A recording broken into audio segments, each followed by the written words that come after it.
ایک وقت کی بات ہے، ایک مرغی خانے میں ایک لال رنگ کی مرغی رہتی تھی۔ اس نے اپنا گھر خود بنایا تھا۔ وہ دن رات محنت کر کے اپنے لیے کھانا اکٹھا کرتی۔ وہ مرغی بے حد محنتی تھی۔ اس کے گھر کے قریب ایک تالاب تھا جہاں ایک چالاک نر لومڑی اپنی بیوی کے ساتھ رہتا تھا۔ وہ بے حد چالاک تھا، ہمیشہ اپنی بیوی کو خوش رکھنے کے لیے اچھے کھانے کا شکار کرتا تھا۔ لومڑی اور اس کی بیوی کی نظر اس لال مرغی پر پڑی رہتی۔ لومڑی جب بھی اس لال مرغی کو دیکھتا اس کے دماغ میں ایک ہی بات گھومتی، یہ لال مرغی بڑی لذت دار ہوگی، میں اپنی بیگم کو اسے تحفے میں دینا چاہتا ہوں، پھر ہم اسے پکائیں گے بڑے برتن میں۔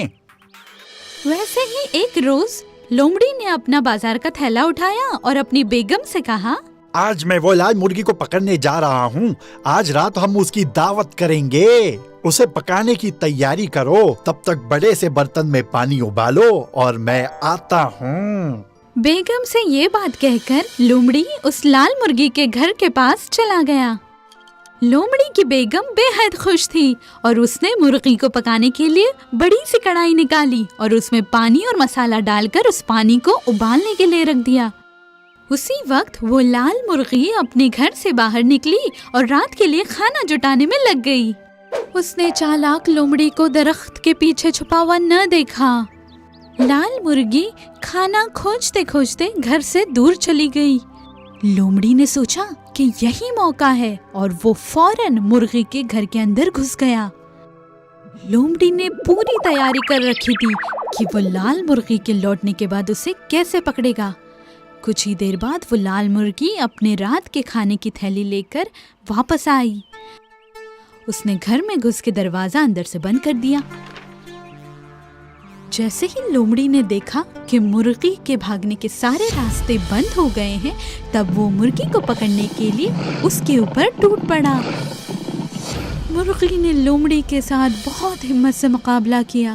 مرغی نے جھٹ سے اپنی تھیلی نیچے چھوڑی اور وہ اڑ کر ایک کاٹ کے اوپر جا کر بیٹھ گئی۔ مرغی نے بیٹھ کر سانس لی اور لومڑی سے کہا، چالاک لومڑی، تم میرے گھر کے اندر کیا کر رہے ہو؟ تم کتنی بھی کوشش کر لو، تم مجھے پکڑ نہیں پاؤ گے۔ تم کتنی دیر تک مجھ سے بچنے کی کوشش کرو گی؟ لومڑی نے دیکھا کہ ابھی مرغی کو پکڑنا شاید ممکن نہیں ہے۔ یہ مرغی بہت ہوشیار ہے اور بہت پھرتیلی بھی ہے، پر لومڑی بھی بہت چالاک ہے۔ لومڑی نے ایک پل کے لیے سوچا اور اس نے جھٹ سے اپنے دماغ میں ایک ترکیب لگائی اور کہا، میں اور میری بیگم تمہیں پکڑ کے نوش فرمانا چاہتے تھے، میں میری بیگم کو دکھی نہیں کر سکتا۔ مرغی جہاں اوپر کھڑی تھی اسی کے سامنے نیچے جا کر وہ لومڑی کھڑا ہو گیا اور وہ گول گول گول وہیں گھومنے لگا۔ وہ اپنی پونچھ کو پکڑنے کی کوشش کر رہا تھا۔ مرغی سب کچھ اوپر سے دیکھ رہی تھی اور وہ سوچنے لگی، ایسے تو لومڑی اور تھک جائے گا۔ لومڑی اور تیز اپنی دم کو پکڑنے کے لیے گول گول گھومنے لگا۔ مرغی دھیان سے اس لومڑی کی حرکتیں دیکھ رہی تھی، لیکن وہ سمجھ نہیں پا رہی تھی کہ لومڑی آخر کر کیا رہا ہے۔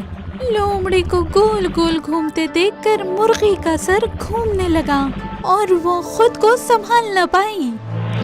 اس کا توازن بگڑ گیا اور وہ نیچے لومڑی کی تھیلی میں جا گری۔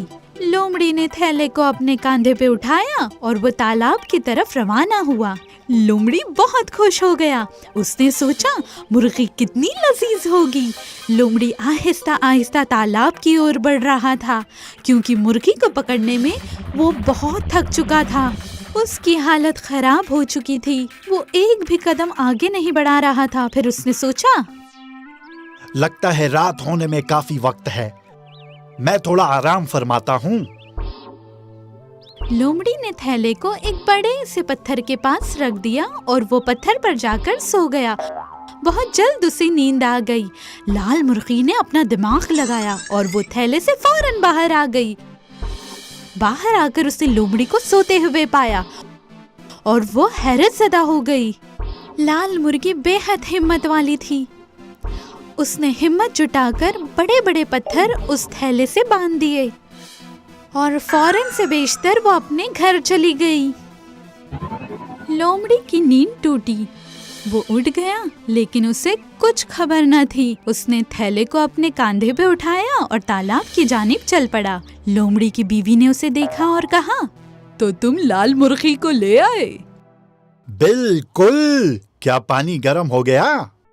لومڑی کی بیگم نے اپنے منہ سے اس تھیلے کو کھولا اور اس نے تھیلے کو کڑھائی میں الٹ دیا۔ سارے پتھر اس گرم پانی میں گرنے لگے۔ کھولتا پانی لومڑی اور اس کی بیوی پر بھی گرا اور دونوں کی موت ہو گئی۔ لال مرغی نے پھر کبھی اس چالاک لومڑی کو نہیں دیکھا اور وہ خوشی خوشی آرام سے اپنی زندگی بسر کرنے لگی۔